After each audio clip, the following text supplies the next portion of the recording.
Buenas tardes a todas las personas que se conectan en este momento al conversatorio online de INRED Digital que se transmite por Facebook Live. A los y las cibernautas, les recordamos que nos pueden enviar sus comentarios y sugerencias a nuestras redes sociales. En Facebook estamos como INRED Derechos Humanos y en Twitter como INRED1. Hoy hablaremos sobre la resolución de amnistía para las 20 autoridades indígenas procesadas por ejercer su derecho en San Pedro de Cañar. Para ello, damos la bienvenida a tres grandes panelistas. En primer lugar, Raúl Yasac Fernández, doctor en postcolonialismo, investigador y docente universitario. Luego tendremos la presencia de Raquel Irigoyen, doctor en Derecho, especialista en Derecho Consuetudinario Indígena desde el país de Perú. Y finalmente tendremos a Aquiles Hervas, magíster en Estudios Latinoamericanos, investigador y docente universitario.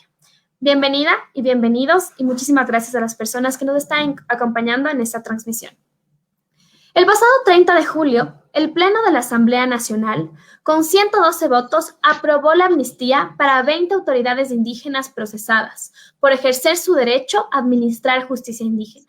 Las autoridades fueron procesadas por el delito de secuestro extorsivo y daño al bien ajeno. Queremos comentar a nuestros panelistas y a la audiencia que cada expositor o expositora tiene 15 minutos para cada una de sus intervenciones. Los comentarios y las preguntas se realizará al final de las 3 intervenciones. Nos pueden dejar sus comentarios, sus preguntas debajo de esta transmisión en vivo. Ahora bien, iniciaremos justamente con Raúl Yasac Fernández, doctor en postcolonialismo, investigador y docente universitario. Tienes 15 minutos para tu ponencia. Muchísimas gracias. Muchas gracias por la invitación al INRED. Muchas gracias también por compartir con Raquel, con otro compañero, para conversar sobre estos temas interesantes. Y también saludar a todos los que nos escuchan y nos siguen por diferentes medios digitales. Yo empezaría haciendo una síntesis. El 8 de mayo del 2018, INRED presentó una solicitud de amnistía para 23 autoridades indígenas. ¿Sí? Luego de varias circunstancias, finalmente la comisión encargada, en este caso la Comisión de Fiscalización, decidió dar trámite a esta solicitud de amnistía. Es importante tomar en consideración que estas 20 autoridades para quienes concedió la amnistía son autoridades indígenas o son jueces indígenas quienes habían resuelto los conflictos internos dentro de la comunidad, ejerciendo obviamente un derecho constitucional, porque desde 1998, en el caso del Ecuador, se reconoce a los pueblos indígenas, a las comunidades, a las comunas, este derecho de resolver los conflictos aplicando normas y procedimientos propios, ¿no? No me voy a detener mucho en este asunto porque me interesaría revisar un poco sobre las implicaciones que tiene la amnistía que otorga la Asamblea Nacional o la función legislativa a favor de 20 autoridades indígenas. Es interesante cómo la resolución, si ustedes ven, si tienen la posibilidad de revisar, dice amnistía a varios líderes y miembros de la comunidad de San Pedro del Cañar que fueron judicializados por la aplicación de su derecho propio y el ejercicio de los derechos colectivos reconocidos por la Constitución de la República e instrumentos internacionales ratificados por el Ecuador. Digo esto porque claro, es terrible saber que un Estado tenga que sancionar a las autoridades indígenas por el hecho de ejercer un derecho constitucional y un derecho reconocido en los instrumentos internacionales ratificados por el Ecuador, ¿sí? Hago este énfasis porque si es que revisamos la resolución, en la última parte de los considerandos dice que es interesante y creo que aquí da para mucho para discutir. Dice que existiendo elementos que evidencian que las autoridades indígenas y miembros de la comunidad de San Pedro del Cañar fueron judicializados y criminalizados por la aplicación de su legítimo derecho a la justicia indígena y que esta judicialización responde a una lógica de poder caracterizada por elementos políticos, sociales, culturales de un contexto de descolonización y transición hacia la plena vigencia del Estado plurinacional e intercultural. ¿Qué es lo que está diciendo con esto la Asamblea General, la Asamblea Nacional? Lo que está diciendo es sencillamente que la institucionalidad del Estado lo que hizo es violentar un derecho constitucional, un derecho humano, ¿sí? Y eso significa constitucionalmente que el Estado habría, a través de la institucionalidad del Estado, que es en este caso la justicia ordinaria, habría violentado uno de los deberes primordiales del Estado. Porque nuestra misma Constitución, si es que revisamos el artículo 3 en el numeral 1, dice que el Estado, o mejor dicho, uno de los deberes primordiales del Estado es garantizar sin discriminación alguna el efectivo goce de los derechos establecidos en la Constitución y en los instrumentos internacionales. Por eso es que había dicho al inicio que el derecho de jurisdicción indígena está reconocido en la Constitución, específicamente en el artículo 171 y 57, numeral 10, ¿sí? Y claro, esto está conectado con algunas normas que de alguna manera también vuelven a hacer énfasis en esto del deber del Estado. Por ejemplo, en el artículo 11, numeral 9, va a decir que el Estado tiene el más alto deber justamente de respetar y hacer respetar los derechos humanos en la Constitución, ¿sí? Y claro, de alguna manera también se estaría aceptando que la justicia ordinaria ha incurrido en este principio básico de los derechos humanos que está desarrollado en el mismo artículo 11, que es que nadie puede ser discriminado por razones de etnia, ¿sí? Porque, claro, lo que aquí estamos viendo, como vimos, como se refleja también en la amnistía publicada en el registro oficial, vamos a ver aquí tiene que ver con la lógica del poder, ¿cierto? Con la lógica del poder colonial, en donde se discrimina a los pueblos indígenas simplemente por ser indígenas. Yo creo que, y esto para mí conlleva también a que, desde mi punto de vista, yo creo que se pensaría en ejercer el derecho de procesar en contra de la justicia ordinaria para reparar, porque el mismo artículo 11, numeral 9, dice que en casos de que el Estado, ¿cierto?, viole derechos humanos, está obligado a indemnizar, ¿sí? Y yo creo que hay que ejercer ese derecho también que está en el artículo 57, numeral 3, que dice el reconocimiento, mejor dicho, estos colectivos indígenas, las comunas, comunidades, pueblos indígenas, tienen el derecho al reconocimiento, reparación y resarcimiento afectados por racismo, xenofobia y otras formas conexas de intolerancia y discriminación.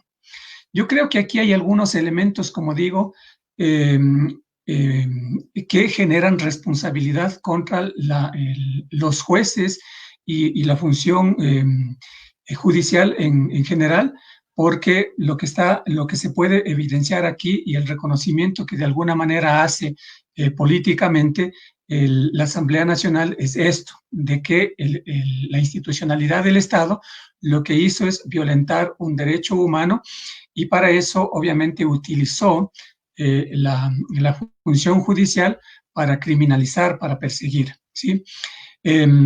Ahí también hay algunos elementos, por ejemplo, en el artículo 40 de la Declaración de Naciones Unidas. Entonces, yo creo que se podría dejar un precedente, en este caso, iniciando estas acciones en contra de los jueces que intervinieron en este caso y que obviamente violentaron derechos humanos de los pueblos indígenas, ¿sí? Por otro lado, yo creo que es importante también tomar en consideración que lo que está haciendo con este caso la Asamblea Nacional es no solamente reconociendo que efectivamente el Estado ecuatoriano no ha dado paso al Estado plurinacional, eh, sino al contrario, ha quedado simplemente en una instancia de violador de derechos humanos. Eso implica que también puede, inclusive desde mi punto de vista, las autoridades que intervinieron en este caso tener responsabilidades penales, ¿sí? Porque como nosotros sabemos en el código, en el COIP, que está vigente en el Ecuador, hay una figura que se llama el delito de, si es que tengo aquí a la mano, se llama el delito de discriminación.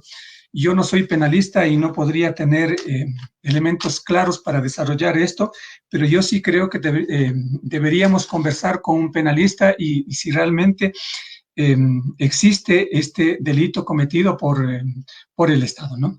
Y por otro lado, yo creo que desde los pueblos indígenas, esta amnistía que otorga la Asamblea Nacional es un triunfo realmente, porque una institución política reconoce justamente que el mismo Estado, ¿no es cierto?, no cumple los derechos, al contrario, hay un proceso de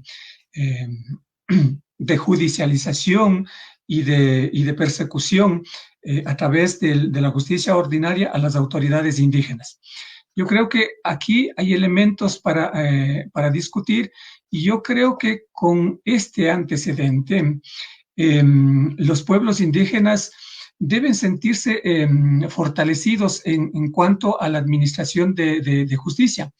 Y creo que aquí hay elementos también para que desde las organizaciones indígenas, la CONAIE, el Ecuarunari, las organizaciones provinciales, cómo hacer que efectivamente demos acompañamiento a las comunidades en el ejercicio pleno de los derechos colectivos, el derecho de la autonomía que yo siempre vengo insistiendo, cómo hacer que desde abajo, desde las comunidades, empecemos a ejercer en serio los derechos colectivos, los derechos de autonomía, y de esa manera obligamos al cambio del Estado, ¿no? Porque desde mi punto de vista, los cambios trascendentales no surgen desde arriba, desde la institucionalidad del Estado, surgen desde abajo. Y creo que el ejemplo de esta lucha me parece que es justamente la amnistía, porque la amnistía da resultados porque de alguna manera, ¿cierto? Desde la organización, por ejemplo, INRED ha hecho todo un trabajo, un cabildeo con las comunidades indígenas, con la Asamblea Nacional, con las personas que están de alguna manera en diferentes ámbitos, como la academia, a nivel nacional, a nivel internacional.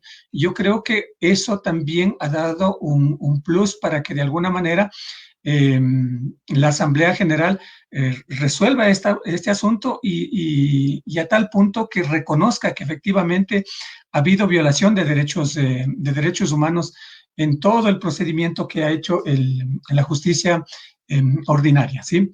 Entonces, yo creo que, como dije, hay elementos interesantes para la discusión, pero dejaría más bien con esto abierto a la conversación si es que hay preguntas.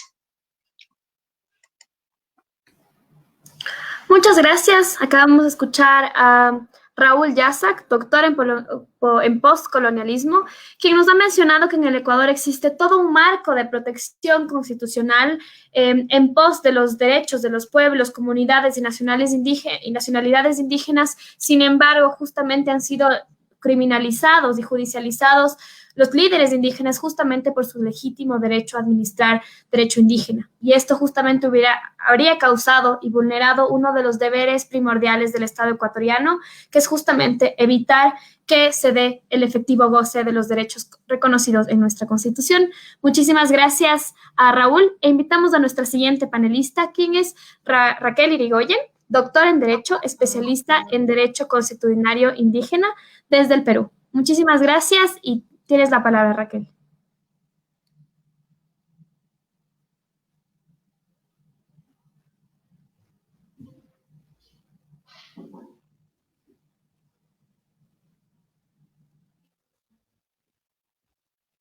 Ahora sí. Bueno, buenas tardes con todas y todos. Agradezco a INRED esta invitación. Saludo la presencia de Raúl Yastza, viejo amigo, ¿no? Y a todos los que están presentes. Me parece muy importante que se pueda tener esta discusión aquí, no solamente en Ecuador, sino en toda la región. Yo quisiera compartir, si me permiten, la pantalla, compartir la pantalla.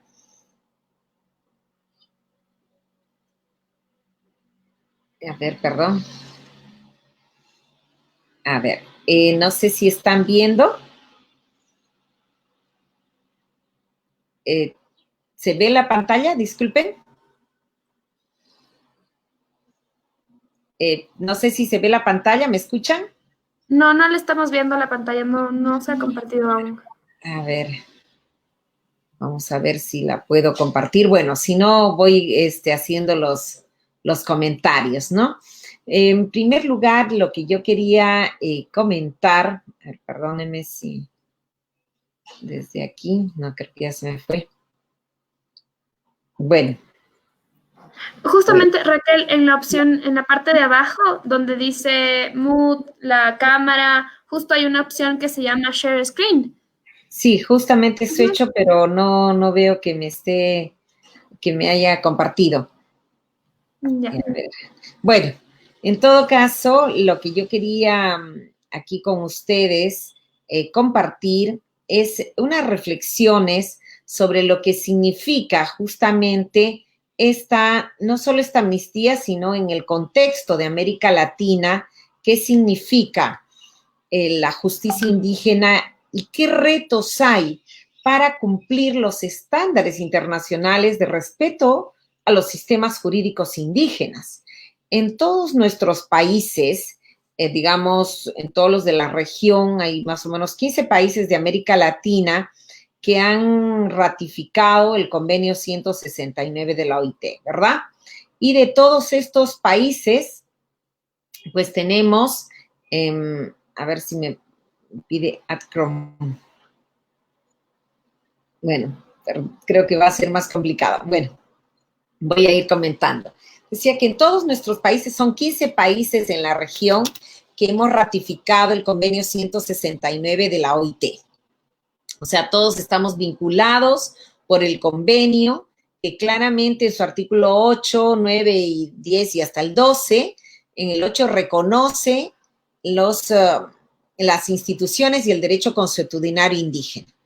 En el artículo 9, los métodos de control de delitos entre sus miembros. ¿Qué significa? O sea, que aún estando fuera del territorio, una autoridad indígena, un sistema de justicia indígena puede controlar los delitos de sus miembros y dentro de su territorio a cualquier persona, ¿no? Entonces, esto ya está reconocido en el marco jurídico internacional y constitucional de nuestros países.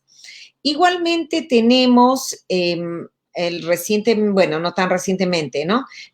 Otros instrumentos internacionales, como justamente son la Declaración de Naciones Unidas sobre Derechos de Pueblos Indígenas del 2007, que reconoce jurídicos, no solamente una costumbre o una práctica como se pensaba. Y también tenemos ya desde el 2016 la Declaración Americana de los Derechos de Pueblos Indígenas, que inclusive tiene un reconocimiento más específico porque incluye la categoría sistemas jurídicos en su artículo 22, habla de funciones jurisdiccionales, así específicamente la jurisdicción indígena. Y entonces, al final, ¿qué tenemos reconocido según el marco constitucional e internacional? 1, las autoridades, el derecho y las funciones jurisdiccionales. Estamos hablando de los sistemas jurídicos en su conjunto. Y esto de acuerdo a su propia cultura, normas, cosmovisión. ¿Qué es lo que pasa? Que sobre todo desde el siglo XIX, digamos, en adelante, cuando las constituciones establecen que solo debe haber un monopolio estatal de la violencia legítima y que solo el Poder Judicial administra justicia, solo el legislativo da leyes y solo el ejecutivo gobierna, ahí se establece 3 puntos de colisión que daban lugar a una necesaria criminalización de las autoridades indígenas. Porque en la medida que el Estado decía, yo tengo el monopolio de ejercer la violencia legítima del Estado, cuando un tercero, que no era una autoridad reconocida por el Estado, daba normas, administraba justicia o ejercía o pretendía ejercer autoridad, era considerado como delito por el Estado, ¿no? De usurpación de funciones, o si alguien sin tener una autoridad detiene a otro, priva a otro de su libertad, pues se consideraba secuestro. Entonces, todas esas figuras penales utilizadas tenían sentido cuando había un modelo de monismo jurídico, cuando el Estado decía, yo soy el único que puede administrar justicia, usar la coerción, etc. Y ejercer todo aquello que la doctrina decía que era parte de la función jurisdiccional. El nocio, vocatio, judicio, ejecucio, ¿no? O sea, la potestad de conocer un caso. Nadie más que los jueces podía conocer un caso. La potestad de convocatio, de convocar a las partes. Y si no querían, traerlas con policía, o sea, traerlas por la fuerza para ser juzgadas. La potestad de juzgar y la potestad de ejercer ese juzgamiento. Entonces, todo eso pertenecía, digamos, mientras se decía que el Estado era el único que lo podía hacer, era dentro del paradigma del monismo jurídico. Pero si ya pasamos al paradigma del pluralismo jurídico reconocido en nuestras constituciones y en el derecho internacional, es más, yo diría que es un paradigma del pluralismo jurídico igualitario. ¿Por qué? Porque tal como está el diseño del derecho internacional, no presupone que el sistema jurídico indígena debe estar subordinado a los jueces penales o estatales. Dice simplemente que no violen derechos humanos, ¿no? Como cualquier otro sistema. Entonces, esto significa que cuando los jueces estaban procesando, persiguiendo a las autoridades indígenas, estaban violando un reconocimiento de rango constitucional. El reconocimiento del pluralismo jurídico igualitario significa entonces que los sistemas jurídicos indígenas han sido reconocidos como tales, no solo como ciertas prácticas o ciertas instituciones tradicionales, porque, por ejemplo, creo que justamente en el caso del Cañar decían que ellos se llamaban, creo que consorcio de justicia, ¿no? Y les habían dicho que no se podía reconocer entonces como justicia indígena porque no se llamaba Consejo de Justicia Indígena, sino consorcio, y esa palabra es una palabra moderna, contemporánea, y que el reconocimiento es de su sistema consuetudinario tradicional. Bien, yo creo que es muy importante tener claro que el reconocimiento es a la potestad de darse sus autoridades e instituciones, no a ciertos nombres de ciertas instituciones tradicionales o ancestrales, sino a la potestad de darse sus instituciones, y puede ser en estas contemporáneas, modernas, nuevas. El reconocimiento es a la potestad. igual, no es un reconocimiento de prácticas o normas tradicionales antiguas. Por ejemplo, en el Perú también se dice, uy, pero las rondas campesinas no se les puede reconocer porque son desde hace 40 años.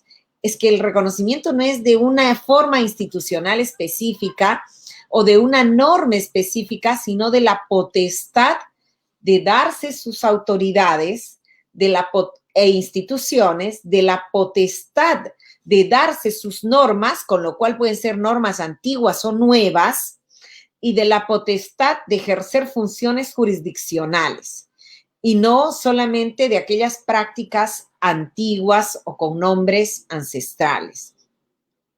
Y como digo, esto es muy importante porque también significa, dentro de este paradigma del pluralismo igualitario, que los pueblos tienen potestad para administrar justicia dentro de su territorio a cualquier persona que entra, porque el fundamento no es solo un fundamento multicultural, o sea, ya hay una diversidad cultural, no, el fundamento es que los pueblos tienen libre determinación y en virtud de esa libre determinación ejercen funciones de autoridad, de justicia, de protección de sus territorios y de sus propios sistemas jurídicos, entonces lo tienen que ejercer respecto de cualquier persona que entre en su territorio, no solo respecto de indígenas.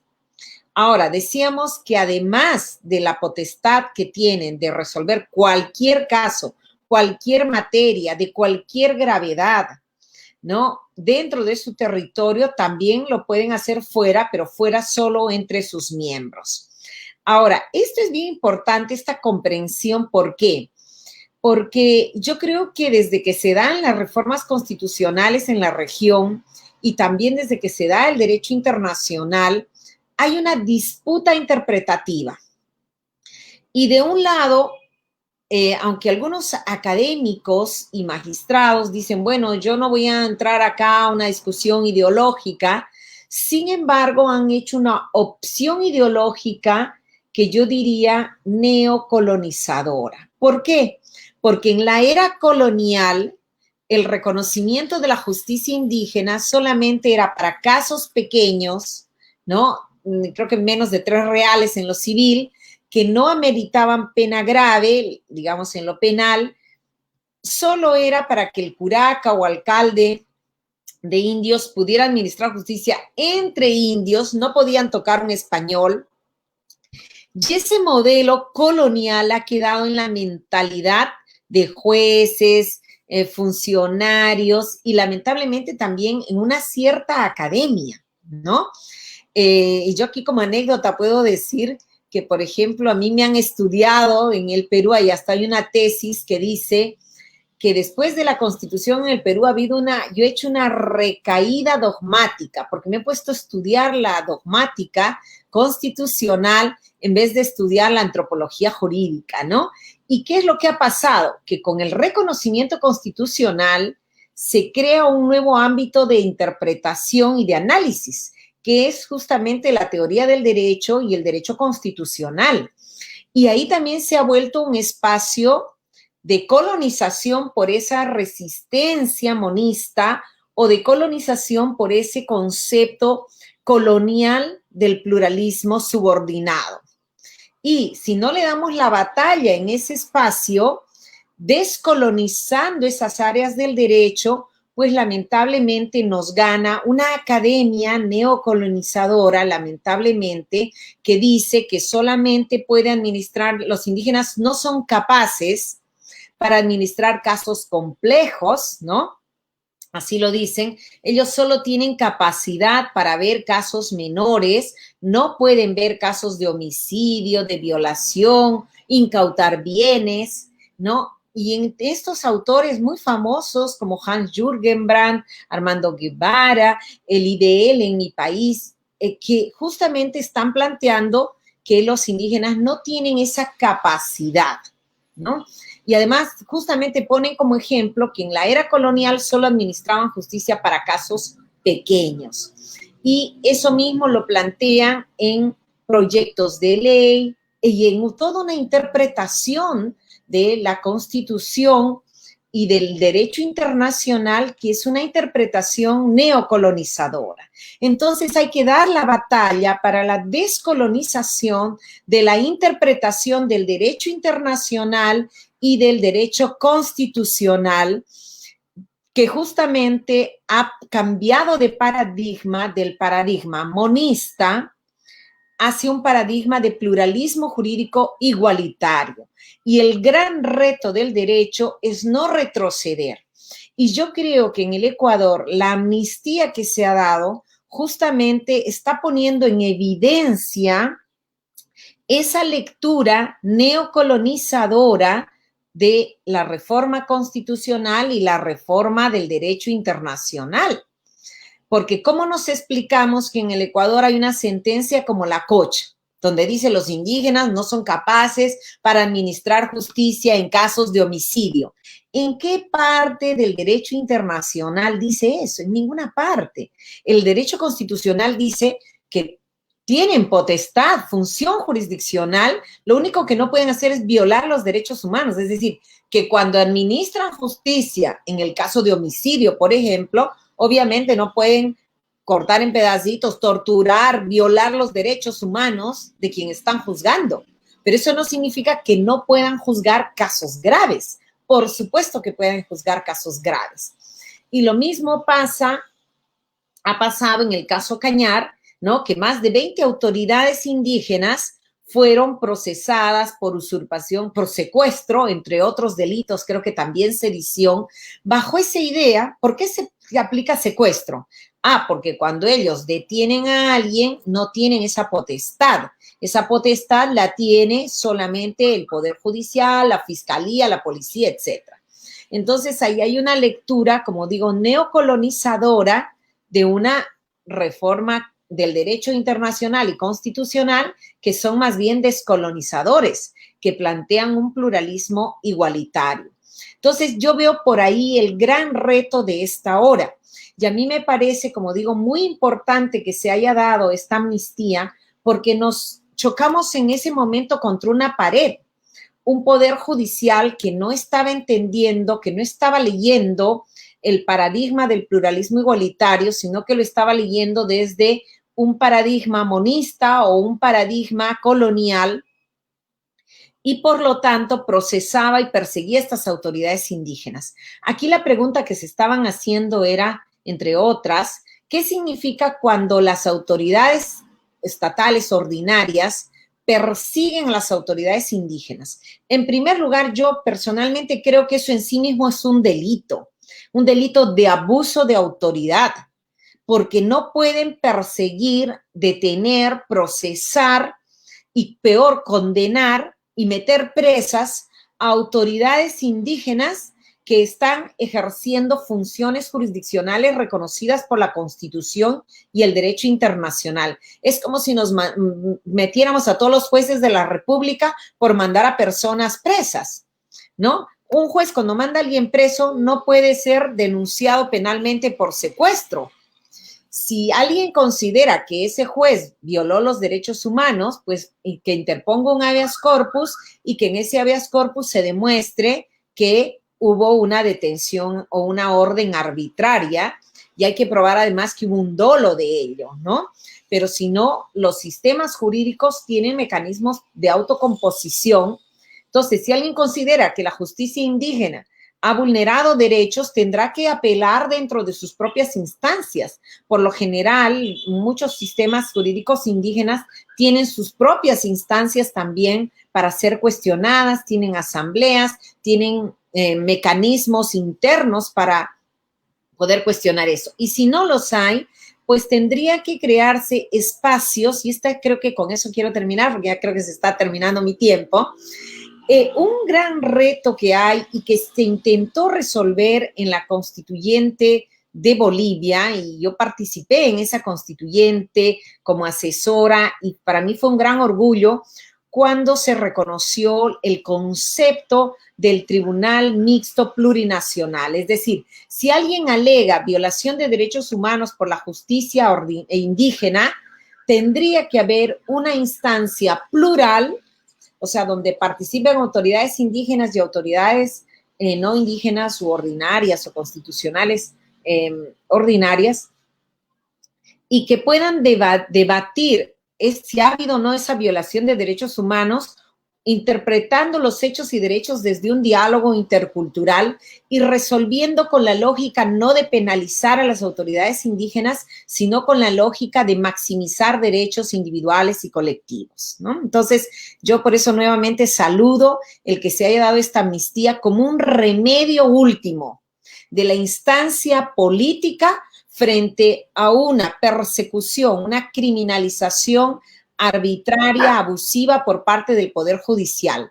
Y aquí creo que se ha producido una mutación del concepto tradicional de amnistía, que era cuando un Congreso define un delito político, se persigue a esas personas y el propio Congreso dice, no, vamos a levantar este delito político, ya no va a ser un delito político, ya vamos a perseguir a esas personas. Aquí hay una mutación, porque no ha habido un delito político per se, sino ha habido una criminalización del ejercicio del poder indígena y eso ha sido reparado por la autoridad política, en este caso el Congreso, haciendo una suerte de control del abuso del poder judicial que ha criminalizado arbitrariamente a autoridades indígenas. Y esperemos que en la región también se difunda el concepto de pluralismo jurídico igualitario y lo respeten todas las autoridades y que en todo caso pongan remedio las cortes constitucionales o en su caso, siguiendo el ejemplo de Ecuador, las asambleas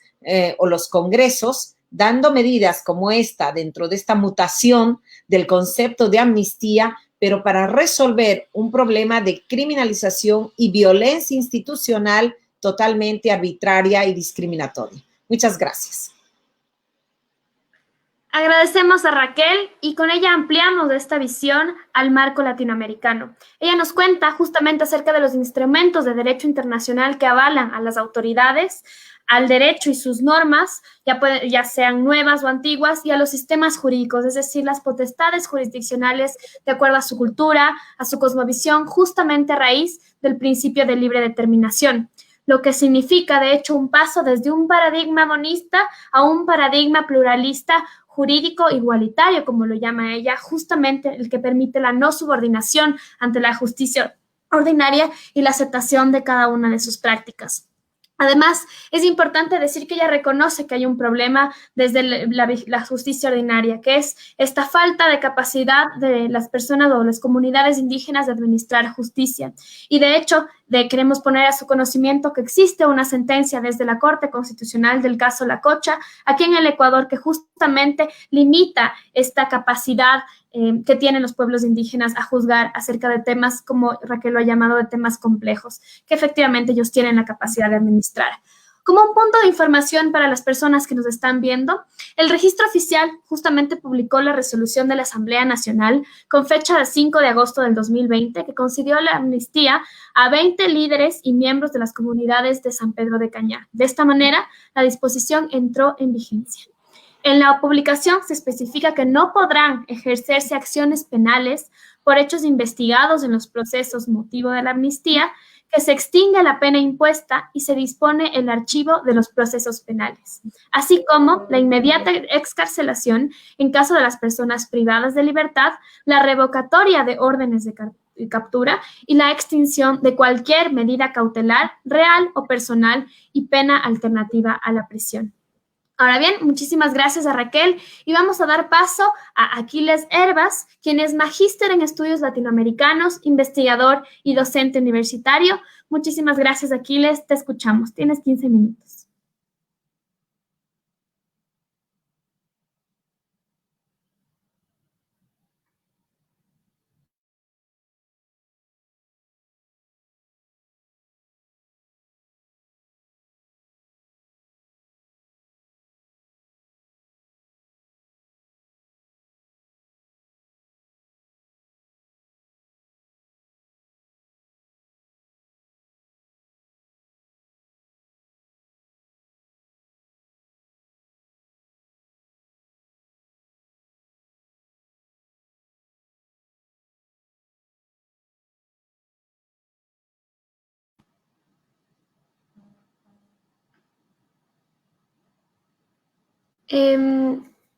Por favor, Aquiles, si puedes activar tu Ahí, micrófono. no sé si se me escucha, mil disculpas. Sí, perfecto, Muy ahí se te buenas escucha tardes. muy bien. Perfecto, ahí se te escucha muy bien.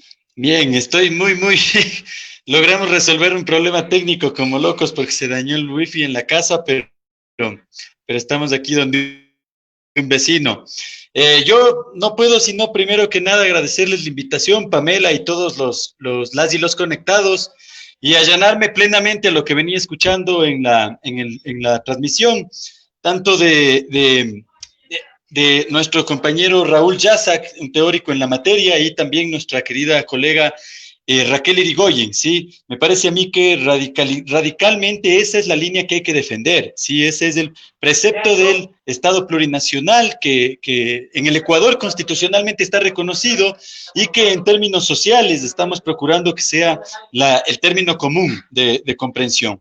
Me parece a mí que la pregunta que se ha hecho es sumamente sugestiva, ¿no? ¿Cuáles son los logros que tiene la amnistía otorgada por la Asamblea Nacional de la República del Ecuador, pero sobre todo gestionada por los sectores sociales, por la lucha histórica del movimiento indígena y, cómo no decirlo, por la disputa de INRE de los derechos humanos? Creo que el logro de fondo es dar un pasito más allá en vez de dar un pasito más atrás. El momento en el que la Asamblea Nacional no hubiera otorgado esta amnistía, lo más grave que definitivamente hubiera sucedido es que se radicalizaba formalmente y en términos públicos la aceptación de que el Estado no está dispuesto a convivir entre la armonía de los diversos, ¿sí? Me parece a mí, y esta es un poco una línea de investigación que estamos trabajando con otros colegas, que no solamente tiene que ver con el reconocimiento constitucional de la justicia indígena, sino que este país en el que vivimos, nuestro país, nuestro continente latinoamericano, progresivamente tiene que convertirse en un modelo que la interculturalidad no solamente sea enunciada formalmente, sino en términos materiales se pueda convertir en un espacio crítico. ¿Qué creo yo? Jorge Viaña en Bolivia, Catherine Walsh aquí en Ecuador y otros teóricos están trabajando con muchísima fuerza la posibilidad de que reaprendamos nosotros de nuestras raíces milenarias. Hay algunos mitos que son sumamente delicados, sumamente profundos, que se instauran sobre la justicia indígena como parte de un ejercicio racista, ¿no? Y etnocéntrico. Uno de esos mitos es el de la violación de los derechos humanos, un segundo mito es el de la incapacidad, un tercer mito es el de la suavidad. Estos tres mitos, sin lugar a dudas, se instalan en lo que conocemos como el racismo y el etnocentrismo. Pero ¿qué sucede? Que una vez que empezamos a mover las cortinas e investigamos meticulosamente la realidad detrás de esas cortinas, hemos descubierto que no solamente son tres mitos, ¿no? Sino que además de estos tres mitos, existe instaurada una contraverdad, es decir, buscamos la violación de derechos humanos en los procesos de justicia indígena y redescubrimos que en términos comparativos, la justicia plural indígena, el derecho propio, el derecho consuetudinario, tiene muchísimas más garantías de derechos humanos que el sistema de rehabilitación ordinario al que la ciudadanía muchas veces le ha apostado su confianza. Buscamos esta idea de la incapacidad y descubrimos que en términos comparativos la consecución de justicia en los sistemas de justicia indígena es mucho más rápida, eficaz, eficiente y que responde a las expectativas de sus comunidades de manera muchísimo más veloz que el sistema de justicia ordinaria. Buscamos detrás de la cortina el mito de la incapacidad y descubrimos que los niveles de reincidencia post-justicia restaurativa indígena son muchísimo más pequeños, pero esto es comparativamente notorio, es decir, son porcentualmente mucho más pequeños que los niveles de reincidencia en la justicia ordinaria. Entonces, ¿qué es lo que estamos implícitamente anunciando después de haber movido la cortina de esa manera? Que posiblemente, y sin miedo a decirlo, la justicia indígena tiene mucho que enseñarle a la justicia ordinaria, ¿sí? O sea, no es solamente un ejercicio de diálogo el que mínimamente se debe respetar en un Estado constitucional de derechos y en un Estado plurinacional, sino que además los más humildes, los más sencillos, a los que la sociedad moderno contemporánea cataloga como más ignorantes, como inferiores, están demostrando que el sistema de justicia indígena está por muchas creces por encima en las expectativas de realización y de consecución de la justicia que el sistema de justicia ordinaria. Una pregunta, Pamela, se me congeló la imagen. ¿Sí se está escuchando?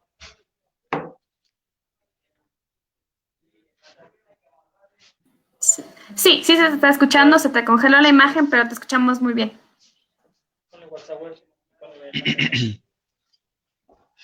¿Aló, aló? ¿Sí se escucha, estimada Pamela? Sí, se escucha muy bien. Ah, perfecto. Sí, se escucha muy bien. Ya, bien. Se congeló la imagen, no sé qué pasó, mil disculpas. Hoy lo técnico no me ayudó. Entonces, siguiendo en esa línea de reflexión, creemos que entonces, en este momento, en el siglo XXI, no estoy hablando solamente del derecho milenario territorial de nuestros pueblos y nacionalidades indígenas, no estoy hablando solamente del justo derecho mínimo que se tiene a que no violentemos progresivamente la territorialidad expresada en muchas de sus dimensiones. Estamos hablando de que en este instante estas amnistías representan simbólicamente un decirle al país que además de ese derecho autónomo al reconocimiento de lo que es elementalmente básico, poder administrar los sistemas de armonía comunitaria como parte del funcionamiento milenario de estos pueblos, estamos hablando de que el Ecuador, en términos de un Estado que se funge como moderno, a pesar de que esta palabra es agresiva y violenta, debería aceptar que tiene mucho que aprender de la población indígena. Y vuelvo a insistir, no lo decimos de manera suelta, romántica o abstracta, lo estamos diciendo después de haber ido como académicos a palpar esta realidad in situ y verificarla, ¿no? Hay algunos indicadores que no faltará la oportunidad de compartirlos, que estamos levantando en algunos puntos focales, en pueblos de Cayambe, en pueblos alasacas, en pueblos puruás, en donde estos tres elementos que he puesto son la memoria vivida, ¿no? La gente en una combinación de la influencia de los medios, de ciertas corrientes neofascistoides que van corriendo por la sociedad, dice, los presos deberían trabajar.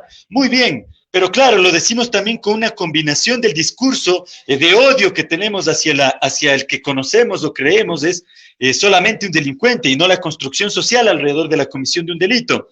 Y después nos damos cuenta que las sociedades indígenas están incorporando sistemas de su economía milenaria, sistemas de sus relaciones sociales laborales milenarios, como las mingas, los ainis, o los trabajos comunitarios si los castellanizamos, y vemos que ese ejercicio de vinculación entre la construcción milenaria del castigo, de la purificación del alma, la ortiga, el agua, entre una lista grande de elementos interculturales, junto con la redignificación que provoca el trabajo, pero un trabajo de empoderamiento, es decir, que la comunidad además provoca condiciones para que la persona que comete la infracción se apodere del usufructo de su trabajo, pueda mantener a la familia de quien hizo daño y tenga una relación espiritual de resarcimiento de la familia con quien hizo daño y además también pueda mantener a su propia familia, provoca inmediatamente indicadores totalmente distintos al infierno antiderechos humanos que significa el sistema carcelario. Entonces, nos damos cuenta que hay una construcción de las relaciones de poder alrededor de los discursos que no solo mitifican la justicia indígena, sino que buscan sobre ese mito instaurar la violencia jerárquica, ¿no? Yo tengo mucho recelo en decir esto porque nos puede pasar lo que le pasó a Bartolomé de las Casas a inicios, hace 500 años, a inicios de lo que fue lo que Enrique Dussel dice, ¿no? La instauración del primer gran litigio de la modernidad, la instalación de la modernidad en términos litigiosos, cuando establece una discusión en la controversia Valladolid con Ginés de Sepúlveda. Y básicamente habla en nombre de, ¿sí? Yo pienso que todo esto lo tiene que decir principalmente, sin lugar a dudas, lo tiene que decir, tiene que decirlo el sujeto propiamente dicho, que es además actor de la justicia indígena, es decir, los movimientos, organizaciones, comunidades, pueblos y nacionalidades son quienes tienen que establecer esta enunciación, como evidentemente no es que recién lo van a hacer, lo han venido haciendo durante muchísimo tiempo y lo han venido ya disputando el levantamiento de los 90, los dos levantamientos de Tupacatari y Tupacamaru, Dolores Cocuango, Tránsito a Maguaña, el levantamiento de Daquilema, el levantamiento, vuelvo a insistir, de octubre de este año.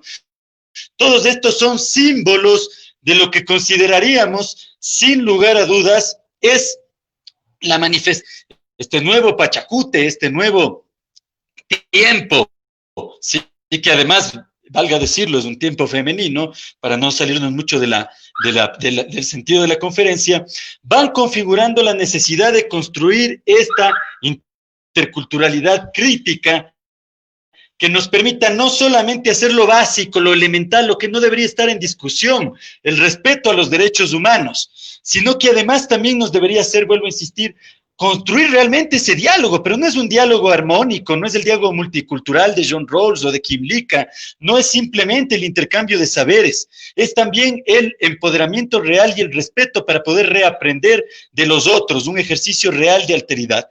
Entonces, me parece que estoy ya sobre el tiempo. Yo quisiera cerrar con la importancia simbólica. ¿Qué significa para nosotros, quienes hemos ido viendo, acompañando y tratando de poner un grano de arena a este proceso, la amnistía de este momento? Significa no haber dado un paso atrás y al menos conservar la trinchera de esta disputa simbólica y material de lo que implica construir el Estado plurinacional, ¿sí? Posiblemente, en términos más humanos, las familias de los 20 dirigentes han recuperado a un miembro de los suyos, las comunidades van a tratar de recomponer la destrucción comunitaria que ha significado esta persecución, criminalización violenta y agresiva de la justicia indígena.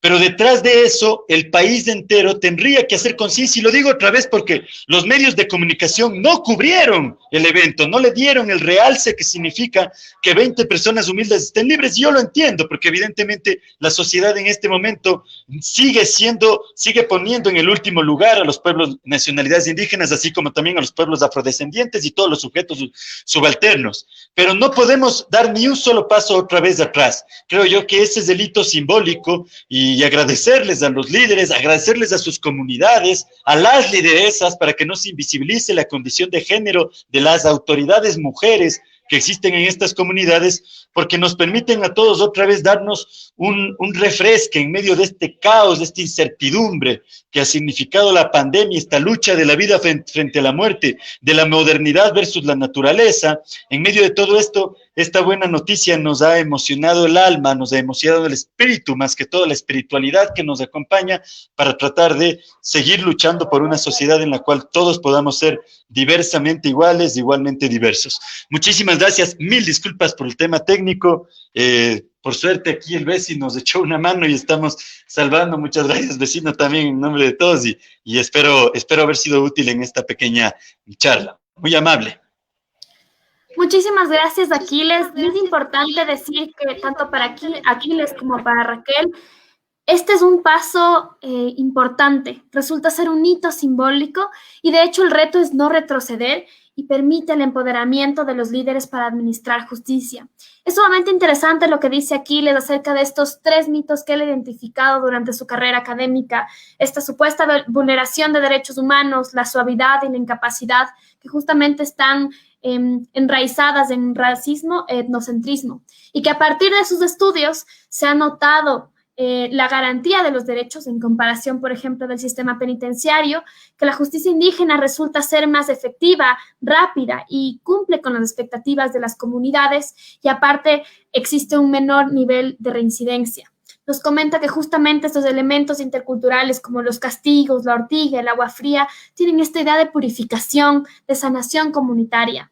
Y de hecho, estos son los indicadores que nos permiten diferenciar completamente la vulneración de derechos que constantemente vemos dentro del sistema penitenciario en el marco de la justicia ordinaria. Muchísimas gracias, qué interesante tu intervención, Aquiles, y justamente vamos a pasar a ciertas preguntas a los panelistas y a la panelista. En primer lugar, esta pregunta es para Raúl. ¿Cómo se debería aplicar la resolución de la amnistía en otros casos de criminalización de la justicia indígena?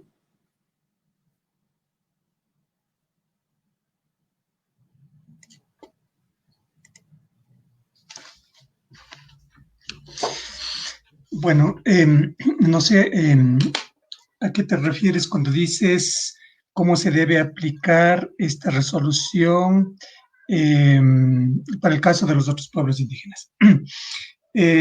Yo creo que la discusión más bien va qué significa para los pueblos indígenas, para los otros pueblos indígenas esta resolución.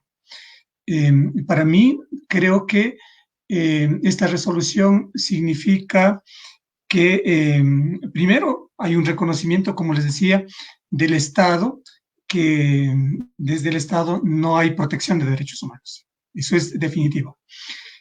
Lo que deberíamos preguntar es por qué el Estado no protege los derechos humanos y en este caso los derechos de los pueblos indígenas. Específicamente en el caso de los pueblos indígenas tiene que ver con el poder, ¿sí?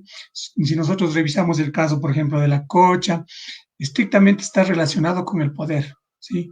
En los años en donde surge esto, en el 2010, obviamente la idea era cómo que el movimiento indígena que había ganado protagonismo, cómo deslegitimar al movimiento indígena, ¿sí? Entonces, claro, la manera de deslegitimar a la justicia, al movimiento indígena, era a través de la deslegitimación de la justicia indígena, ¿sí? Entonces, por eso es que se hizo todo ese proceso. Y si ustedes comparan, por ejemplo, la resolución de la Cocha, de la Corte Constitucional, con porque a la par el Ejecutivo había presentado también una interpretación al artículo 171 de la Constitución. Entonces, si ustedes ven la resolución de la Corte Constitucional con el caso de la Cocha, es exactamente lo que pensaba el Ejecutivo de la justicia indígena. Entonces, tiene que ver con el poder, obviamente hay un montón de cuestiones. Entonces, por eso, al menos los trabajos de investigación que se han generado con tema de la Administración de Justicia, siempre ha sido pensado desde la óptica política también, ¿sí? Porque lo que hace el reconocimiento de la justicia indígena en el caso del Ecuador tiene que ver con el fortalecimiento de los pueblos indígenas, de las comunidades, comunas, ¿no? Y yo creo que en ese sentido, por eso yo decía que la resolución de la Asamblea Nacional, en el momento en que otorga la amnistía para para 20 dirigentes indígenas, y está reconociendo explícitamente la violación de derechos humanos, está simplemente reconociendo que el Estado ha fallado en el inicio de este proceso de transición hacia el Estado plurinacional, porque en el caso del Ecuador no hemos llegado todavía a ese inicio. Nosotros seguimos viviendo ni siquiera el Estado-nación, ni siquiera el Estado, porque yo creo desde mi punto de vista, y creo que en eso no hay trabajos de investigación, me parece que nosotros quedamos en el Estado hobbesiano. No, el Estado hobbesiano no es siquiera el Estado de Derecho, simplemente ahí lo que existe es el traslado de la omnipotencia de Dios que habían desarrollado los escolásticos hacia el Estado omnipotente. Yo creo que nosotros no hemos pasado de ese Estado hobbesiano. Por eso es que siempre, ¿no es cierto?, quien llega al poder lo que hace es tratar de cooptar toda la institucionalidad del Estado, y obviamente no tenemos instituciones independientes, no tenemos función judicial independiente, no tenemos Corte Constitucional independiente, no tenemos función legislativa independiente, no tenemos la función electoral independiente, ¿no? Ahora me preguntarán por qué la Asamblea General aprobó esta amnistía. Tiene que ver con muchas cosas. Lo que ya les dije, la presión desde abajo, desde las organizaciones de derechos humanos, ¿no? Pero por otro lado, también tiene que ver con nosotros estamos ya en la plena fase política. Y realmente esto dio también, una posibilidad de que los mismos que estaban en el gobierno en esa época, en donde inicia la persecución a las comunidades del Cañar, ahora hayan terminado apoyando y reconociendo que hubo violación de derechos humanos, ¿sí? Entonces, yo creo que, en conclusión, para mí es importante que para los pueblos indígenas esto es una herramienta, por eso yo decía, para que empiecen efectivamente sin miedos a ejercer los derechos, entre otros el derecho a la administración de justicia indígena, ¿sí? Entonces yo creo que hay muchas experiencias en varias comunidades que han iniciado justamente ese proceso y han logrado que la institucionalidad del Estado cambie. Aquí tenemos, por ejemplo, en Quito, la comunidad La Toya, que ha presionado justamente a partir del ejercicio de la autonomía el cambio del municipio. ¿Sí? En el caso de Cayambe, las comunidades, en el momento del ejercicio de sus derechos de autonomía interna, han obligado que el municipio cambie, ¿sí? Al registrador cambie. Entonces, yo creo que ese es el mensaje para los pueblos indígenas, pero también yo creo que hay un mensaje para las instituciones del Estado y también para la academia. ¿Sí? Yo creo que la academia también tiene que cumplir un rol fundamental de cómo contribuir justamente a que la ciudadanía, no solamente los pueblos indígenas, toda la ciudadanía en general, ejerza los derechos humanos. Eso. Muchas gracias, Raúl. Para Raúl, respondiendo a esta pregunta, esto sería un precedente para no tener miedo a administrar justicia y realmente ejercer el principio de autonomía para los pueblos indígenas, pero también es un mensaje claro para el Estado y para la academia.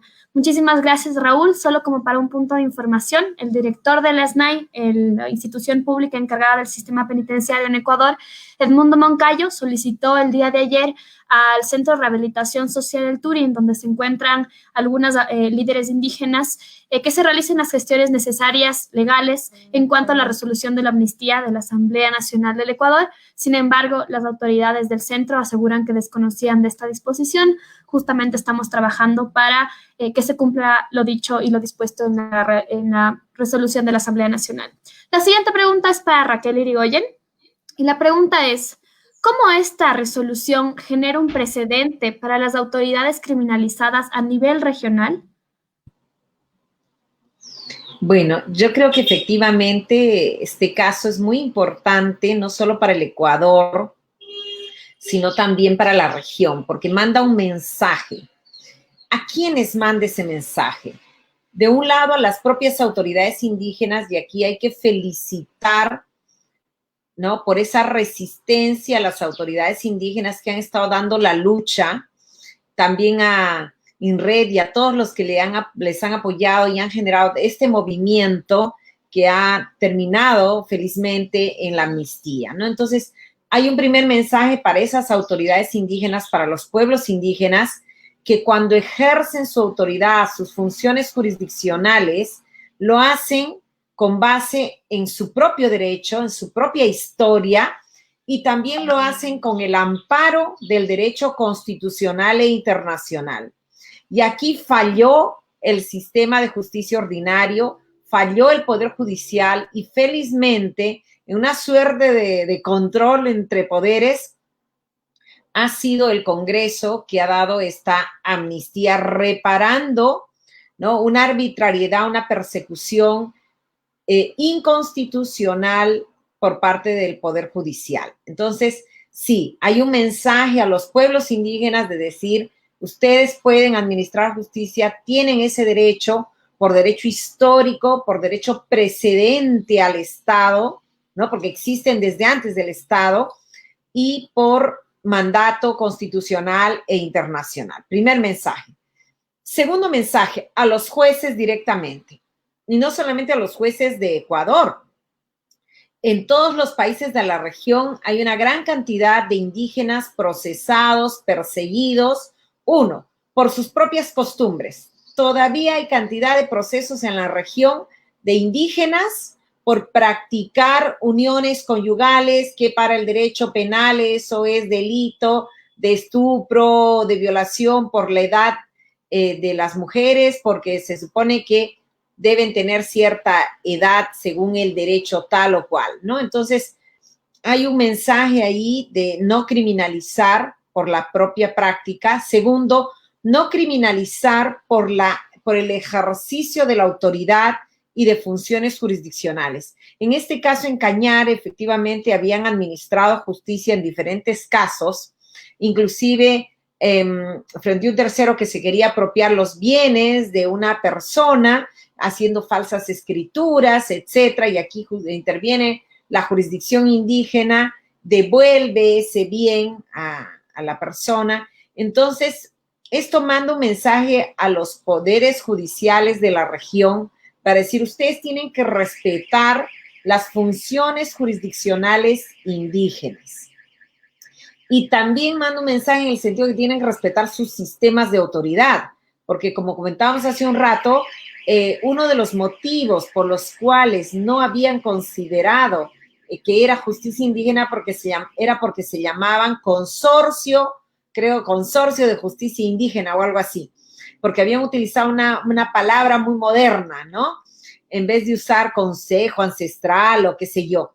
Entonces, hay ese mensaje al Poder Judicial que no puede criminalizar, no puede perseguir, porque esto ya está reconocido, es parte del paradigma del pluralismo jurídico igualitario, y el Poder Judicial no se puede quedar en ese paradigma monista o en un paradigma de un pluralismo jurídico subordinado colonial. También manda un mensaje, como decían, a la academia, ¿no? Porque hay en América Latina una academia neocolonizadora. Bueno, hay una academia monista, de todas maneras, que dicen, no, los indígenas, ¿cómo puede ser? Ellos no pueden administrar justicia.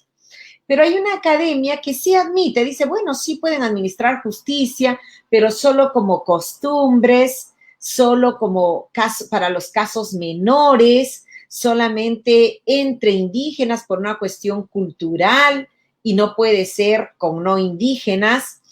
Entonces, ese mensaje también es muy importante porque si no hay una renovación de esa academia, no vamos a poder avanzar en el pluralismo jurídico igualitario, y la gran afectada es la democracia, el modelo democrático, porque ahí justamente van a surgir las tendencias a rebelión, a no hacer caso al Estado, a decir este Estado no sirve para nada, cuando ha dado grandes avances en su marco constitucional e internacional. Entonces, la ineficacia de estos avances redunda más bien en un descrédito del propio Estado, ¿no? Y obviamente también aquí hay un mensaje muy grande para todos los gobiernos, las cortes constitucionales e inclusive internacionales. Bien contaba Raúl cómo en Ecuador, cuando se da el caso de la cocha, en realidad uno diría, ¿por qué no querían aplicar la Constitución que había en ese momento, la del 98, y el convenio 169, que ya reconocía la jurisdicción indígena? Y era porque era un contexto en el efectivamente de un conflicto más bien que tenía que ver con la actividad extractiva, ¿no? Estaba toda la ronda petrolera, me parece, y eso mismo pasa en otros países. En el Perú, por ejemplo, vemos que el Ministerio de Cultura no quiere reconocer la calidad de indígenas a las rondas campesinas, a pesar de que la ley de rondas campesinas en su artículo 1 dice se les aplica todos los derechos de pueblos indígenas. O no quiere reconocer la calidad de pueblo indígena con personalidad jurídica de pueblo, por ejemplo, al pueblo Achuar del Pastaza. Y uno se pregunta por qué. Y es porque en un caso uno ha hecho una denuncia internacional contra un megaproyecto, el megaproyecto de oro más grande de Sudamérica, ¿no? En el caso Conga. Entonces, como las rondas están litigando por eso y han dicho no se nos ha consultado, no hemos dado nuestro consentimiento, el Estado quiere imponer por la fuerza este megaproyecto, entonces, ¿qué dice el Estado? Ah, no son indígenas, no se les aplica los derechos indígenas. O cuando este otro pueblo demanda la nulidad de los lotes petroleros establecidos sin consulta previa en su territorio, ¿y qué dice entonces el Poder Judicial? Bueno, como no tiene la personalidad jurídica reconocida, no tiene la propiedad del territorio, y como no tiene la propiedad del territorio, no se sabe si está superpuesto o no al lote petrolero. Entonces, no podemos amparar su derecho. ¿Y qué dice el Ministerio de Cultura? No puede haber personalidad jurídica de pueblos, solamente de comunidades.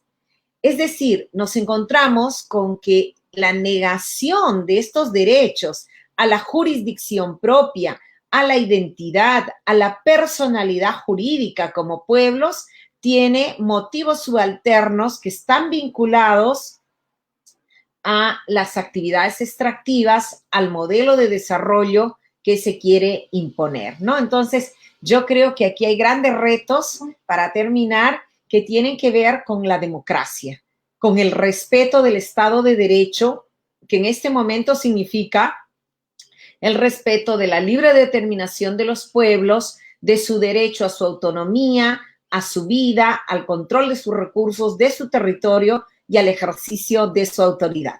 Muchas gracias. Muchas gracias, Raquel. Para Raquel, esta resolución es un precedente importante a nivel regional por varios mensajes que emite. Primero, las propias autoridades indígenas en cuenta y en el marco de su protección, no solo constitucional, sino también internacional, incluso a manera de reparación por la criminalización, un mensaje de no criminalización justamente a los poderes judiciales, de respeto a sus sistemas de autoridad y a su capacidad de juzgar. También un mensaje a la academia neocolonizadora o monista que finalmente afecta a una sociedad democrática, y finalmente un mensaje a gobiernos y a cortes nacionales e internacionales. Muchísimas gracias, Raquel. Y antes de dar paso a la última pregunta, quisiéramos contarles como nota de actualización. Como antecedente, conocemos que 4 autoridades se encuentran cumpliendo una sentencia interpuesta por la justicia ordinaria en el Centro de Rehabilitación Cañar y Turi. Compartimos con ustedes una actualización del caso por parte del equipo de INRED que se encuentra en Cañar. En el Centro de Rehabilitación Social de Cañar se encuentran familiares de las autoridades que fueron sentenciadas y permanecen privadas de libertad. En estos momentos, Ángel Belisario Calle, uno de los líderes criminalizados de la comunidad de San Pedro de Cañar, ya fue liberado. Se está a la espera de la liberación de Luis Eduardo Calle Espinosa. El equipo de la Fundación INRED se trasladó al Centro de Rehabilitación Social del Turi para presentar la documentación pertinente para que se haga efectiva la boleta de excarcelación a favor de José Sarmiento Jiménez y María Josefina Sotamba Padilla. Se están cumpliendo las resoluciones y finalmente las autoridades criminalizadas están siendo liberadas. Realmente es un precedente importante para el ejercicio de la justicia indígena en nuestro país y a nivel latinoamericano. Finalmente, vamos a continuar con otra de las preguntas para Aquiles Hervas. Para Aquiles, esta resolución muestra que Ecuador está dando pasos de reconocimiento de la justicia indígena y se está alejando del discurso de discriminación colonial. Cuéntanos, ¿qué piensas de esto? Eso no lo pongo yo. Yo pienso que sí, pero todavía nos faltan muchos pasos, ¿no? Es decir, me parece que este es yo diría, no es tanto un paso adelante, ahora podemos hablarlo más libremente, ¿no? Porque finalmente la figura de la amnistía es una figura de perdón. La estrategia es óptima, es un gran campo táctico el utilizado, pero y evidentemente el cuerpo no puede ser el costo y el sacrificio de mantener una disputa y una lucha, ¿no? Pero yo creo que además de ser un paso simbólico para adelante y no ser un paso para atrás, es todavía el llamado de atención para que nuestras sociedades en todas sus dimensiones, la dimensión académica, la dimensión de poder público, la dimensión social, sociológica de las relaciones entre los ciudadanos, las ciudadanas que conformamos las repúblicas contemporáneas, podamos dar un paso más adelante y alejarnos de este racismo estructural tan fuerte, ¿no? Instaurado 500 años fruto de esta agresiva y sangrienta invasión colonial. Y por lo tanto es un desafío importante, es un desafío como complejo de poder seguir empujando un barco que, si bien no se encuentra a la deriva, todavía no logra entender que el horizonte más hermoso que podemos tener todos y todas es el horizonte del redescubrir nuestras capacidades comunitarias, ¿no? Yo diría, por ejemplo, que no es ilógico soñar con que nuestras constituciones acojan principios milenarios como la complementariedad, la interrelacionalidad, la dualidad, entre otros, que todavía en este momento se trabajan desde un punto de vista de las bases sociales, pero que en algún momento también los principios que ahora caracterizan los estados modernos fueron de tipo comunitarios, ¿no? Donde se discutía la libertad, la igualdad, la fraternidad, la dignidad. Se discutía en la unidad mínima, lo que acá llamaríamos en el ayllu primario. Ahí se discutían estos principios que en las circunstancias históricas se fueron consolidando a través también de disputas de intereses, como los principios que caracterizan la sociedad moderno contemporánea que ahora pretendemos superar y que evidentemente necesitamos superar. Entonces yo creo que ahí está la clave de la superación del racismo, ¿no? Lamentablemente la historia ha estado construida en parte de grandes ideales y en parte de circunstancias y conflictos de interés. Y esos conflictos de interés, en un caso individuales, cerrados, egoístas, y en otros casos los intereses de las grandes mayorías, son los que nos han permitido dar a luz o mirar cómo hay cambios históricos que dan a luz, que pueden generar nuevas formas de relaciones sociales. Ahora yo creo que todavía el racismo es muy, muy fuerte, está filtrado en los poros de muchas dimensiones de nuestra sociedad, está filtrado en la relación de los cuerpos, está filtrado en la relación de la globalización versus los países. Perdón, está filtrado en todas las dimensiones. Entonces, por lo tanto, los pasos que tenemos que dar todavía son muy contundentes. Creo yo que la disputa del Estado plurinacional es una disputa que todavía nos va a demandar muchas batallas, que por supuesto esto realimenta el espíritu, como había dicho al finalizar la intervención, en términos de que es un logro simbólico importante. Estaríamos terriblemente mal si es que no se hubiera dado esta amnistía, y ese es el valor en el que reside este brinco dado, este importante brinco dado. Pero en esos intersticios todavía se pueden ver muchos símbolos del pasado, ¿no? Del pasado colonial y neocolonial. Colonial en tiempos de la invasión y la postinvasión, y neocolonial en tiempos de la República. Por ponerles un ejemplo, en la universidad donde trabajamos estamos analizando la figura de los defensores de indios, ¿no? Es una figura instaurada en el siglo XX, inicialmente con algunos casos en el siglo XIX, y seguimos viendo tomarse la voz del otro, hablar por el otro, pero cuando se habla en nombre del otro, precisamente se comete el primer error fundamental, y es el de considerar, dar por hecho, per se, que el otro no tiene una capacidad para tener una voz propia. Entonces, por lo tanto, es todavía mucha disputa la que nos falta. Nuestro ordenamiento constitucional es generoso si somos comparativos con otros estados nacionales. El artículo 171 es el resultado del levantamiento de los pueblos, pero a la vez también creo yo que 12 años de no haber ni siquiera intentado discutir la ley orgánica de coordinación y cooperación entre la justicia indígena y ordinaria provocan una radiografía de la situación de importancia que le damos a los pueblos y nacionalidades. Que nuestro Código Orgánico de la Función Judicial quiera hablar solamente en nombre de los indios y constituye algunas figuras como principio de interculturalidad para ello, y no avance con nuevos componentes de la declinación de competencia, da muestra y evidencia todavía una mirada subyugada de los pueblos y nacionalidades indígenas. Que tengamos tan pocas jurisprudencias y que todas las cortes, lamentablemente incluida la actual, todavía no esté respondiendo tanto la cantidad y la calidad de resoluciones que requerimos para poder aclarar el camino constitucional, da cuenta de una radiografía de subyugación que tenemos con los pueblos y nacionalidades indígenas. Sin embargo, estoy completamente seguro que además en este momento de pandemia, que es un tema con el que quisiera cerrar la intervención, estos cuestionamientos se vuelven parte de la supervivencia, ¿sí?